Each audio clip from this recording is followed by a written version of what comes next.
বাবা বাবা তুমি এসে মদ খাতো ওক্ষুনি ঘরকে যে মাকে কই কি থামো যা কবি যা, আমি তোর মাকে ভয় করি নাকি? হ্যাঁ দম খাই রে। তুমি উঠে বসে বসে প্রত্যেকের মদ খাও? ভোদকা বোতল দেয় রে।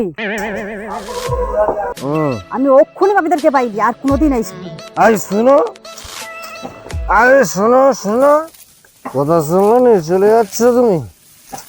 যা এই সালা মদের তোর এরির তোর, তোর জন্য আমার বউটা চলে গেল। তোর জন্য বউ গেছে, তুই যা, তুই চলে যা। চ চ তোর মামাদেরকে পাইছো। তোর জন্য বাবা মনে দেখ বোতলকে ঠিকে দে তুই কৌটো রে চ দেখি। চল সবাই চল। হ্যাঁ তোর জন্য, আর কি তোর জন্য সংসারের অশান্তি তুই পাওয়ার জন্য, আর না। আর তুই তোর জন্য না না, তুই ছোট, তোর কোনো দোষ নেই। জীবনে মদ খাই